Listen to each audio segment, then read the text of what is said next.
What's going on, everybody? C4 here. Welcome back to the Madden 20 ratings prediction series, where we are down the final stretch here. This is the third to last video of our previews, of trying to ultimately, I'll try to sound like a smartass and try to get these rosters correct, but give you guys like almost a 32 breakdown on what teams are going to be good to use for your rebuilds in Madden 20, your franchise modes in general. I think the Saints, people are sleeping on the Saints. I think you think of the Saints right now, you're like, oh my god, okay, first of all, saltiest fan base ever, get over it. But then second of all, this is a win-now team. This is a team that's very, very good. One of the best teams in the National Football League. Why would I want to take them over? But when you really look at it, they have a 40-year-old quarterback. You're going to get a year or two max out of Drew Brees, probably only a year. Your best player on the defensive side of the ball, 30 years old. You already, like, he's got to be starting on the downswing. He's got to start regressing. So, look, there's some big-time decisions that need to be made with the Saints, and I think that's what it's all about. That's the big appeal factor for me when I'm trying to find a franchise mode. I don't want to go with, you know, the Browns or like the Falcons, like teams that have super overpowered rosters. I want tough decisions. I want the fate of the franchise to be in my hands. I think the Saints, low-key, you're gonna have like obviously a big 1-2 year window when you start off, but then from that the rebuild begins. So let's get a try. I'm gonna try to help you guys get a quick preview of how I think the roster is gonna shape up in Madden 20. Starting at the quarterback position, we have Drew Brees. I'm gonna give him a 92 overall. Last season, we had 4,000 passing yards, 32 touchdowns, 5 interceptions. Also had 4 rushing touchdowns for Brees. He's getting crazy. He's becoming a lunatic. He's getting senile. He's just diving head first in the end zone at every given time. But he was really good last year. Really accurate. I'll tell you right now, though, I like Drew Brees. And as much as I'm annoyed with the Saints fan base, yeah, they knocked off the Eagles and the Alshon Jeffrey guys, stuff like that. I like Drew Brees, and I wouldn't have hated it. I would much rather see the Saints play the Patriots than the Rams play the Patriots. But I never bought Drew Brees as like a legit MVP. Like there was a decent amount of people that thought Drew Brees was like the MVP last season for a considerable amount while Mahomes was going off. I was like, come on, man, you don't get the award from being old, okay? He was really good though, and he's still going to be a 92. You have Teddy Bridgewater as an interesting option for post life beyond Drew Brees. I don't know if he's going to be the answer, but it's better having Teddy Bridgewater there than just having a JT Baird as your only backup. Jumping to the backfield, no more Mark Ingram. It's going to be the Alvin Kamara show. He's going to get I'm going to give him a 91 right now. I think he's, definitely fringe top 5 running back in the National Football League, if not already there. I love watching him play. He's won me a lot of money in fantasy football over the last couple years, but now he's the lead dog. It's going to be interesting to see with no more Ingram. They do have Latavius Murray, who is a solid replacement, but it's much more going to be put on the shoulders of Alvin Kamara than it will still be that split. It's not like Latavius Murray's going to get the work share, the load that, phrasing, get your mind out of the gutter, the load that Mark Ingram was getting with the Saints. I think Kamara's going to have to show and prove that he can become more of a franchise running back and not just a really nice rotational piece, but still 91. He's going to be very, very decked out with X Factor and superstar abilities.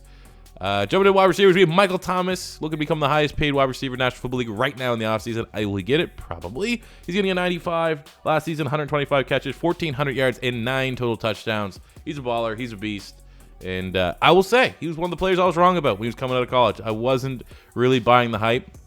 I think a lot of people had him surprise first-round pick. Consensus had him in the second. I actually had him as an early day 3 pick.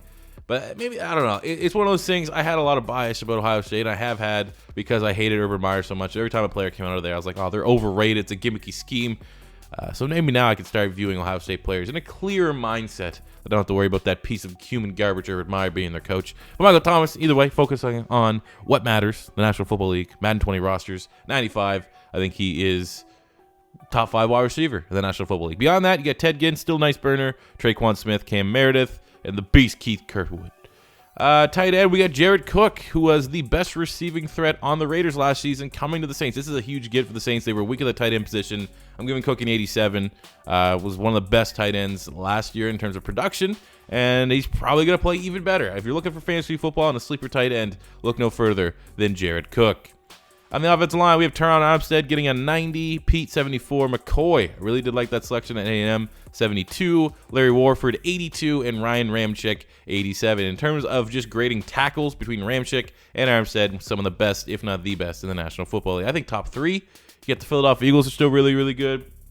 Who else has tackles that can compete? The Eagles, the Saints.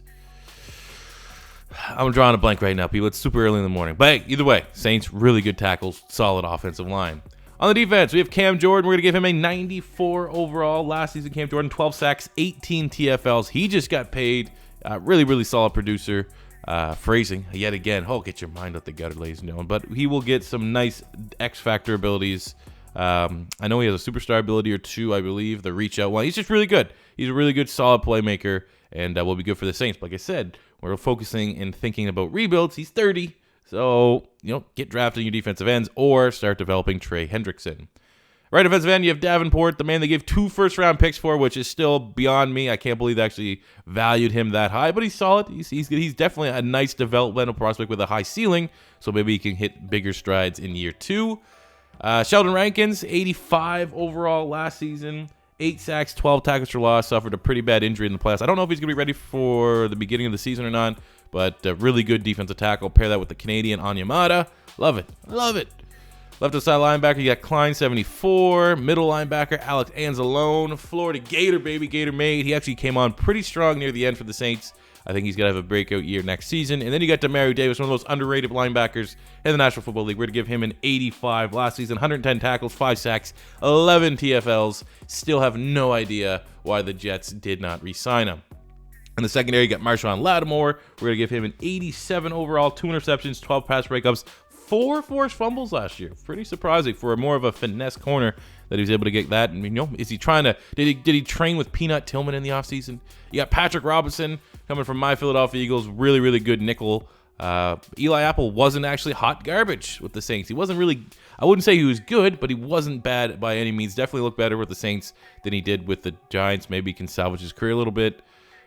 Free safety, Marcus Williams, worst tackler ever, but he was solid. He was solid last season. Was able to recover from the Minnesota game, 79. They got Chauncey Gardner-Johnson, which I thought was the best value pick of the entire draft. I'm giving him a 76. Yeah, that's bias. And then strong safety, you got Von Bell, who we're also giving a 79. Lutz, 79. Morstead, 83. One of the better punters in the National Football League. And that is my predictions for Madden 20 for the New Orleans Saints. Let me know if you agree or disagree with any of the ratings you saw in the comment section below. But I think ultimately going to be a very interesting team to rebuild. I think they're going to be getting slept on just a little bit. As always, if it's your first time stopping by, don't be afraid to hit that subscribe button. Madden 20 season is getting well underway here on the channel, and I want you guys to stick along for the ride. We have a lot of exciting videos coming up, franchise mode related and beyond.